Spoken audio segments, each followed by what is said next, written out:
What is going on, ladies and gentlemen? It's Humble Haunter here, and I'm extremely hyped to bring you this video. Because what it is, well, it's the final of our PCL Season 2. As you can see, it's between the Ralts Sociedad and the Manchesnaught Skitties. Both coaches have had a phenomenal season. Ralts Sociedad only losing one match because they couldn't actually play the match, so they had to forfeit. And Manchesnaught Skitties destroying nearly everyone who's come in their way. Really just tearing through everyone. Both people have been incredible this season.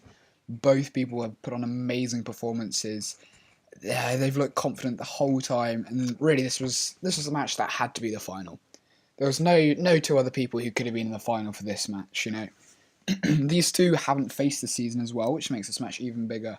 And while last season they met in the semi-final and Manchesnaught Skitties got the better of the Ralts Sociedad with an easy 5-0 victory because his squad in general was much better. This year, both people have a phenomenal squad on them, and they really have Pokemon that can help them take it all the way. So I'm here to bring you the post-com for the final. So as you can see, we got the Ralts Sociedad on the bottom and the Manchesnaught Skitty on the top. So the Ralts Sociedad have bought Manaphy, Cofagrigus, Jirachi, Charizard X, Heliolisk, which is hidden behind the Snorlax, and finally Snorlax. Now the Manchesnaught Skitties have brought Gothitelle, Mega Ordino, Scolipede, Empoleon, Arcanine, and Landorus I. So just on first, I was watching this match live at the time it was happening, and on first preview of the team, just a couple of things that stood out to me. I really felt the Jirachi was going to be Choice Scarf, just the way it looked on his team. A Choice Scarf Jirachi really suited him. He could U-turn out on most things. He could also fire off some Iron Heads and things like that on the Landorus Eye, which normally outspeeds a Jirachi. So he can do a lot of things, and I really felt the Choice Scarf Jirachi was what he might bring. And on behalf of Craft, or the Manchesnaught Skitties, I really had no idea what he was going to bring. He's been really inventive with his sets this season. He's brought some really good sets this season, and you never really know what he's going to bring. But the things he's normally brought this season, well, most commonly brought, he's brought a Rocky Helmet Intimidate, physically defensive Arcanine, a Raw Empoleon to get rid of things, and a Life Orb Lando Eye, and then just the regular Life Orb Scolipede, Mega Ordino, and bulky Gothitelle set. So that's what I thought they were going to bring going into the match. Let's start the match right now. We're actually going to start it, and we're going to see he leads off with his Jirachi as the Manchesnaught Skitties lead off in their Ordino. This is a terrible match for them, obviously, because that Iron Head is going to destroy them. But as you can see, he just fires off a U-turn and swaps straight out. This makes it sort of more obvious that he was a Choice Scarf at this point. It's fairly obvious. And now the Heliolisk is just going to go straight out for a Volts, which is going to reveal that Life Orb, so he can tell now that he's not Choice Scarfed or Choice Specs. So he goes back into his Jirachi, and now Manchesnaught Skitties make the better move of going into their Rocky Helmet, Intimidate Landorus, as shown here. So Jirachi is going to take that major damage there from the Rocky Helmet, which means he's got to be careful for the rest of the match. He doesn't want to have to be U-turning out on a Rocky Helmet every time because he's going to be taking that damage. So he brings in Manaphy. Manaphy is just going to go straight for a Surf. He gets a crit, which is a bit unfortunate, but didn't really matter that much because it's an Empoleon. And he's just going to swap out at this point. I was a bit confused as to why he went for Surf instead of Scald on his prep. I prefer to run Scald. I think most people do because of the fact that you've got that 30% chance to burn, and it's only 10 base left. Anyway, this is big. So the Charizard X, he fires off a Flare Blitz here, and it unfortunately gets the burn on the Empoleon. I say unfortunately because I prefer every match to not have hacks. And you sort of have to call out hacks when it has 10% chance of happening and it happens on the first turn. It's unfortunate, but it happened, and he fires off Flare Blitz, gets it on the Empoleon. And the Empoleon's going to roar out the Charizard, so it does reveal Roar again there. So the best play here for Manchesnaught Skitties is to bring in their Arcanine, which is exactly what they do. They get that Intimidate drop, and then the Jirachi are going to fire off another U-turn. That's twice he's taken that Rocky Helmet damage, and it's really starting to add up. He's on 61% now, and that Arcanine is just going to get, stay there on 90%. Anyway, he goes out to his Manaphy again, fires off another Surf, and this does nothing to the Ordino. It does literally nothing. The Ordino is going to be able to Mega up here as well, getting a free Mega off. And he sets off a Wish. And this was quite cool, quite good prep here from the Cofagrigus. Unfortunately didn't work, but he went for a heal block. Oh wait, no. Yeah, it did work. Sorry, my bad. I'm done. Ignore that. I'm stupid. It did work. It was really good play there by the Pythagoras. Really, really good play. Stopped the Empoleon healing up with a heal block. That was fantastic prep. I just had a spasm there. I don't know why I said that. Anyway, he swaps out into his Pythagoras here, and the Empoleon just goes for another roar, not risking the Heliolisk switch in to get that dry skin boost. And now at this point, this is why this the burn was a bit unfortunate, because it was just racking up, and the Empoleon just couldn't do anything, and it eventually gets taken out there by a Surf from the Manaphy. So 12 turns in, and the first Pokemon dies. So at this point, it was sort of fairly obvious that the Manaphy was scarfed. It was also worth noting that as well. I think both, the Manchesnaught Skitties had realised at this point it was scarfed. And Megarodino was clearly specially defensive as well. I did calcs during the match. It was especially defensively invested, so it really walled the Manaphy and the Heliolisk, so he could bring that in against them every time. And he sets off another Wish here, and he sets off a Protect as well, just to get that boost back.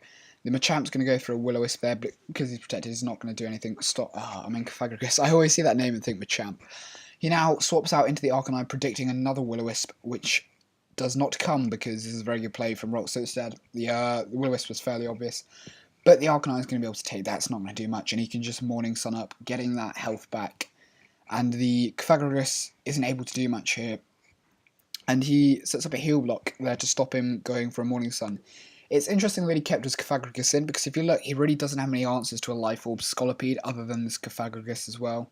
So, my thoughts during the match when I was watching it was I was sort of wondering why he was letting it take excess toxic damage and things like that. He does swap out now into his Charizard, and that takes the Flamethrower very well, and this Arcanine reveals its moves are special at this point.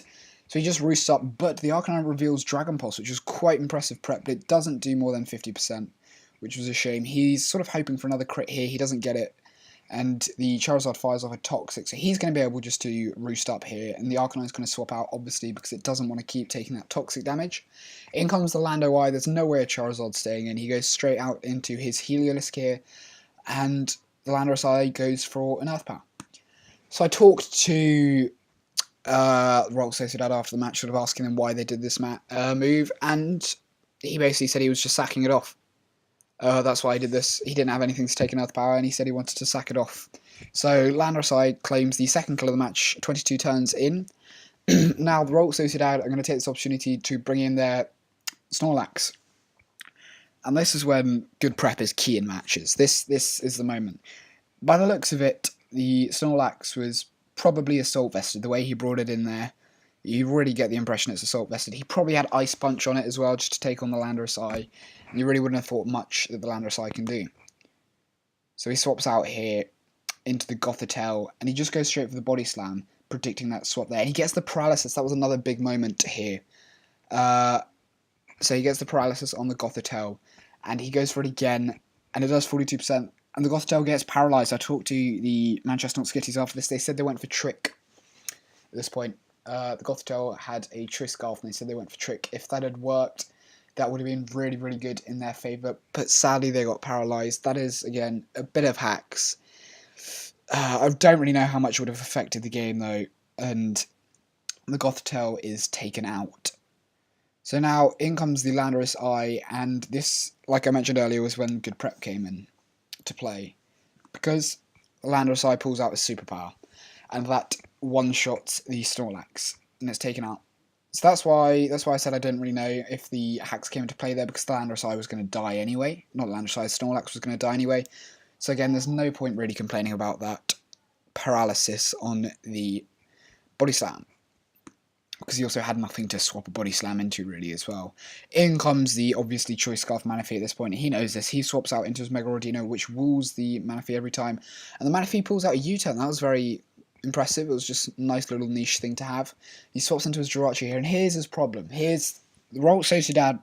They have a bit of a problem at this point in the match, because every time they bring in the Jirachi, Manchesnaught Skitty's just going to free switch straight into that Arcanine. Jirachi's going to take major damage from the Rocky Helmet. It's not going to be dealing that much damage to a physically defensive invested Arcanine, and it's just losing damage to Stealth Rocks every time. The Jirachi goes straight for the Zen Headbutt this time, and the Audino protects, and he goes straight into his Arcanine at this point. and the Jirachi misses. And I think, to be honest, missing that Zen headbutt was the best thing for the Ralts Sociedad in that situation, because he wouldn't have been doing much and he would have taken major Rocky Helmet damage.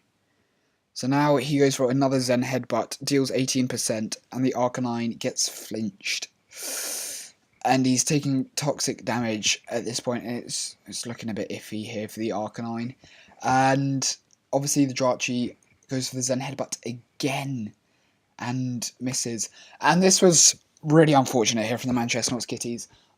At the time, I was thinking the best play for the Ralts Sociedad was to go into the Charizard, because the Arcanine would probably go for a Flamethrower.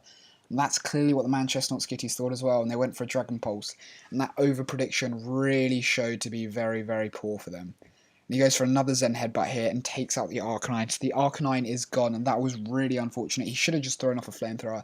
In comes the Landorus Eye here, and he goes for another Zen headbutt, and he gets the flinch again. So I may have said the Thunder Wave and the Paralysis earlier, and the Flamethrower and the Crit earlier didn't really matter. I think these really did matter, to be honest.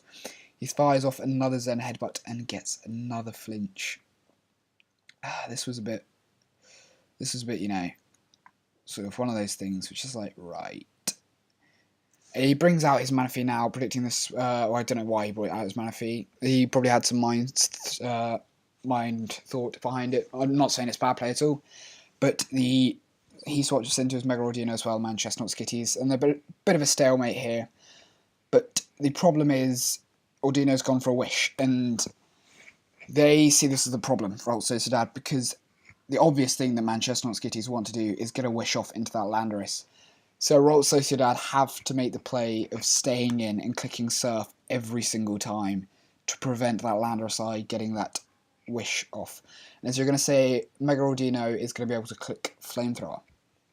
So he's going to repeatedly go for those Surfs again and again. The Mega Audino obviously is going to win this battle, because it has that Wish and things like that. It's going to throw off another Flamethrower there, get its health back, and Mega Audino is going to win this one-on-one against the Manaphy. But in the end, Ralts Sociedad are really the ones who are going to be winning this, because they're preventing any sort of health gain from the Landorus Eye at this point. And so the Audino is pretty much at full health at this point, and I don't believe Surf takes. I believe Surf takes him out next turn, maybe. So yeah, it's just a bit of stalling, really. That's obvious.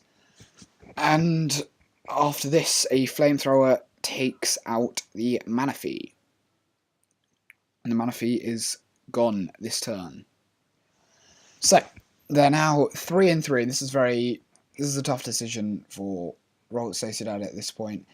He decides to head straight into his Cofagrigus, and he fires off a Will-O-Wisp? Yeah, fires off a Will-O-Wisp onto the Audino just to get that residual damage down, just to make sure the Audino is taking 12% every turn. The Audino is going to want to get a Wish up. He goes for a Pain Split here, which is quite nice, because the Audino is not going to be at full health after the Wish. The Audino gets a Protect off here, and obviously the Shadow Ball wouldn't do anything, but he didn't have anything else for the Audino. The Audino goes down to 79% here, and the Cofagrigus, again, is just going to lose this battle, so he decides to swap out into the Charizard here, and on the Wish. And he uses this opportunity really nicely just to set up a roast and get 90% health. But the Mega Audino revealed some really nice prep here. I don't know whether this was predicting a substitute or whether it was just predicting a roost anyway. He throws off the Encore, which is really nice prep. It stops any sort of setup. It was really well timed as well, because if it had set up a substitute, it would have gone through the substitute. It was just very nice play in general. So they have to swap out at this point. He goes straight back into the Cofagrigus because he doesn't need it anymore, really. It's not going to be taking any hits from the Scolipede. But the Manchesnaught Skitties predict this play very, very well, and they go straight into their Scolipede. And from here, he sets up a Protect just so he can get that speed boost going up. And now he Earthquakes, taking it out, making sure he doesn't get that Mummy ability so he can keep getting his speed boost. And this was terrifying for the Ralts Sociedad, this play right here. Because if the Charizard X wasn't bulky, the Earthquake killed, I believe. But if it was bulky, it didn't kill. and he basically won. But it was very hard. This point in the match was really close. And Manchesnaught Skitties decided their best play here was to sack off their Landorus Eye to a Flare Blitz to get that recoil damage down on the Charizard X. And he goes for a Flare Blitz, obviously, and he's down to 56% now. Now it is far more likely that the Earthquake from a Scolipede will kill. And he goes for the Earthquake, and he lives it. And the Charizard is going to take this opportunity just to take out the Scolipede, not taking any risks of a Swords Dance or anything like that. And now finally the Jirachi comes in here on 6% against a Mega Rodino, and all he needs is a flinch. This is it for both of them. Nothing is in Manchesnaught Skitty's power anymore. It's all down to Ralts Sociedad. If Ralts Sociedad get the flinch with the Iron Head, they win. And if they don't, they lose. This is such a tight game at the moment. He goes for the Iron Head. And he gets a flinch. And the Ralts Sociedad have taken PCL Season 2. Your new champions. Massive congratulations to them. They've played amazingly all season. Every match they've played, they haven't lost. Manchesnaught Skitty is really, really unlucky for them. They didn't have the best favour this match. I will admit that, definitely. It's a shame that they had to go through that. It was still a fantastic game. Both coaches played amazingly. And really, this match summed up the whole season in general. Really good, really close. You never really knew what was going to happen. And just fantastic plays from both coaches and all the coaches. Throughout the whole season, I really want to say thank you to all the coaches who took part of the season. They've made it a really, really fun season, really successful, and all round it was just a really, really good time. So congratulations, Ralts Sociedad, for winning Season 2, and thanks for watching, guys, and I'll see you in the off-season.